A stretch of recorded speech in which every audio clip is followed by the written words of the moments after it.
శ్రీ గురుభ్యో నమః. చిన్ననాటి చందమామ కథలకు స్వాగతం.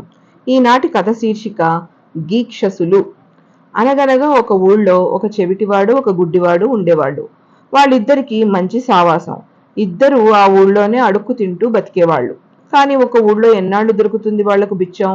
అందుకని ఆ ఊరు వదిలి దూరదేశాలు పోయి బతుకుదామని ఇద్దరూ కలిసి బయలుదేరారు. దోవలో గుడ్డివాడు చెవిటితో ఇలా అన్నాడు: ఇదిగో చెవిటి మామ, మనిద్దరం ఒక మాటకు వద్దాం. నేను విన్నదల్లా నీకు చెబుతాను, నువ్వు చూసిందెల్లా నాకు చెప్పు. మనకు దొరికిందెల్లా చెరిసగం పంచుకుందాం అన్నాడు. చెవిటివాడు ఎగిరి గంతేసి సరే అన్నాడు.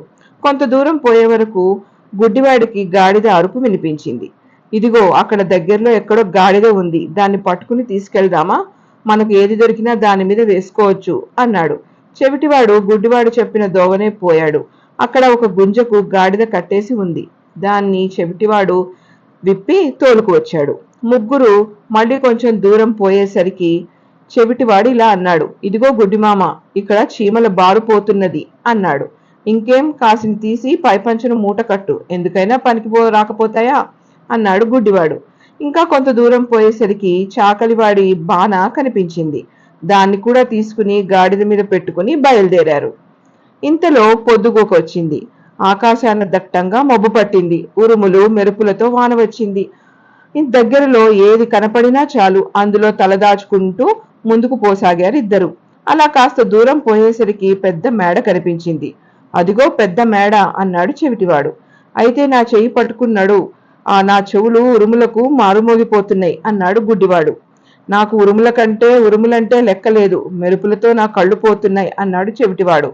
ఎందుకు మామ మన ఇద్దరం ఊరికే వాదించుకోవడం, త్వరగా కొంపకు చేర్చు, తడిసిపోతున్నాం అన్నాడు గుడ్డివాడు. ఇద్దరు ఆ కటిక చీకట్లో తడుస్తూ ఆ ఇంటికి చేరుకున్నారు.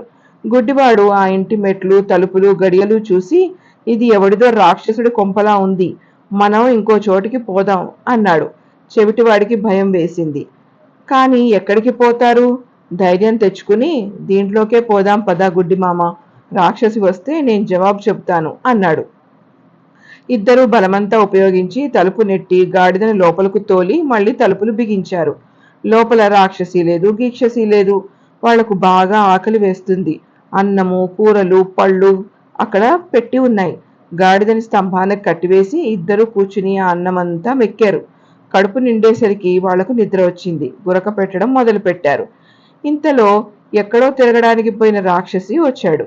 తలుపులు బిగించి చూసేసరికి వాడికి కోపం వచ్చింది. ఎవడ్రోయ్ లోపల, తలుపు తీస్తారా, మిమ్మల్ని పచ్చడి చేయమంటారా అని కేక వేశాడు. ఈ కేకతో గుడ్డివాడికి మెలకు వచ్చింది. గజగజ వణుకుతూ చెమటివాడిని కూడా లేపి, విన్నావా కేక, రాక్షసి వచ్చాడు అన్నాడు.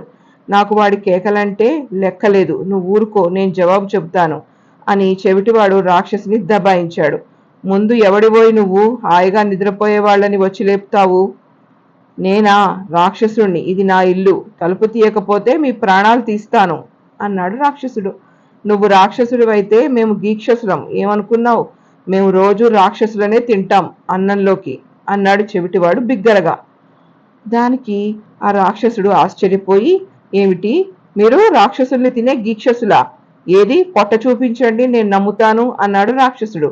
అయితే కిటికీ దగ్గరికి రా, చూపుతాము అన్నాడు చెవిటివాడు. రాక్షసి కిటికీ దగ్గరకు వచ్చేసరికి గుడ్డివాడు చాకలి బాణ తీసుకుపోయి కిటికీకి అడ్డంగా పెట్టాడు.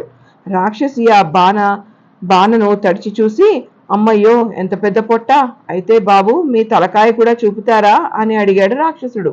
గుడ్డివాడు గాడిదని లాక్కు వచ్చి కిటికీ ముందు నిలబెట్టాడు. రాక్షసుడు గాడిద తల చూసేసరికి బాబో అనుకున్నాడు. కానీ బయటకు కనబడనివ్వకుండా, బాబు మీ అరుపు కూడా వినిపిస్తారా అని అడిగాడు.